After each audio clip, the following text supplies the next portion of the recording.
Amigos invisibles, Simón Rodríguez fue un hombre muy infortunado durante su vida y no ha dejado de serlo después de su muerte. Murió en 1854 muy anciano. En el resto del siglo XIX prácticamente se olvidó su figura. Se le recordaba apenas por el hecho de que fue maestro de Bolívar, como se decía, y mucha gente le preguntaba eso a él, y siempre decía, ciertamente lo fui, pero tengo otros títulos, y esos otros títulos son realmente tan importantes, o más importantes, que el de maestro de Bolívar. Lo que ha quedado de él entre la gente corrientemente es una imagen deformada, parcial, caricaturesca, en el que aparece como un majadero, como un extravagante, como un hombre un poco casi tocado de alguna forma de locura, que hacía cosas que hacían reír a la gente, que tenía muy poco sentido de la realidad y que fracasó en todo lo que intentó hacer. Y desde luego esta imagen ha tenido mucha perduración. En los últimos 20 o 30 años se han publicado muchos estudios serios para rescatar la figura de Simón Rodríguez. Yo mismo he escrito un libro que trato de hacer en él un retrato fidedigno de lo que fue este hombre extraordinario, que es La isla de Robinson. Pero aún así persiste, no ya la caricatura que desde luego ha desaparecido, pero el conocimiento incompleto e imperfecto de lo que este hombre extraordinario fue y de lo que representa.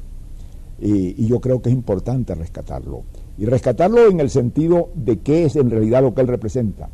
Todos sabemos, y este aspecto se ha estudiado, que fue un gran pedagogo, que fue algo más, que fue un hombre que tuvo de la pedagogía un sentido que no la tenía en su tiempo, que la ha venido a tener muy posteriormente, casi en nuestros días, un sentido de la pedagogía como instrumento de transformación social.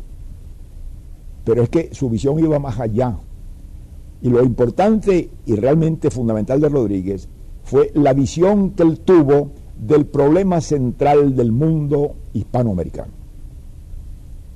¿Cuál era ese problema central? Era muy simple. Los hombres que iniciaron el movimiento de independencia en toda Hispanoamérica y particularmente en Venezuela, tenían un modelo que intentaban realizar. Ese modelo era el de los Estados Unidos del norte de América.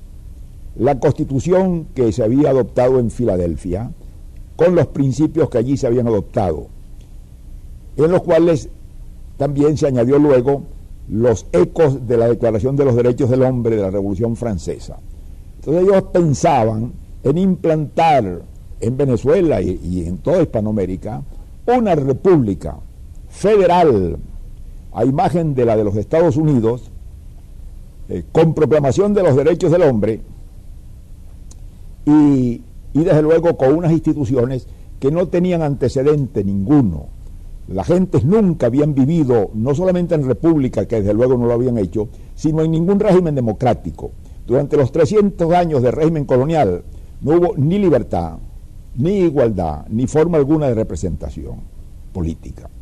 De modo pues que esto significaba que se instauraban unas instituciones para las cuales no estaba preparado el país, que presuponían una evolución como la que hubo en los Estados Unidos, que permitió que esas instituciones no se implantaran, sino surgieran de la misma tradición nacional y que estaban destinadas a fracasar. Ese fracaso lo vieron muy claro muchos hombres, entre ellos Bolívar.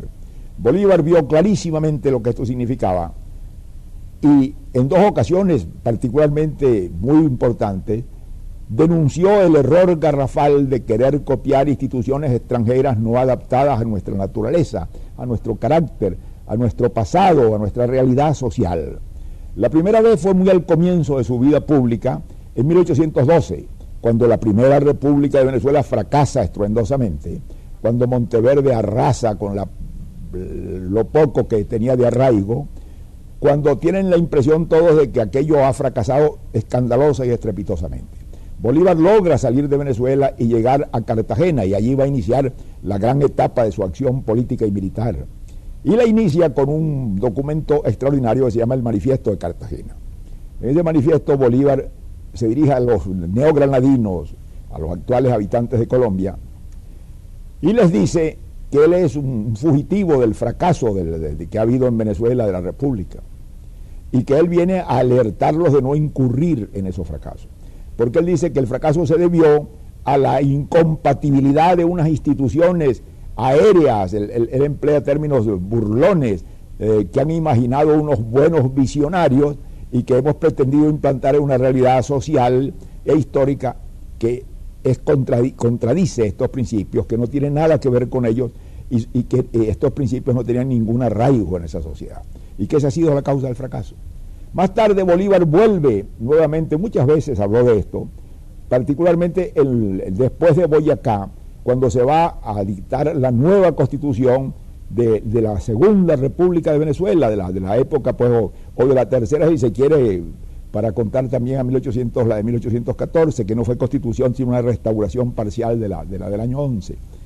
Esa vez Bolívar le dice a los hombres que van a hacer la constitución: tengan mucho cuidado, no vayan ustedes a incurrir en el mismo error fatal en que se incurrió en 1811. No vayan ustedes a copiar la constitución de los Estados Unidos, no vayan ustedes a copiar las instituciones que creó la Revolución Francesa, no pongan los ojos afuera, pongan los ojos adentro, y miren la realidad social del país, la historia del país, de dónde venimos, qué experiencia política general hemos tenido, y sobre esa base creen ustedes unas instituciones que correspondan a lo que en realidad somos y que tengan una relación directa con lo que nos rodea, y no que sea una superposición artificial y frágil de unas instituciones sin arraigo que la gente no entendía y que por lo tanto no funcionaban. Eso lo dice en el discurso que dice en Angostura en 1819.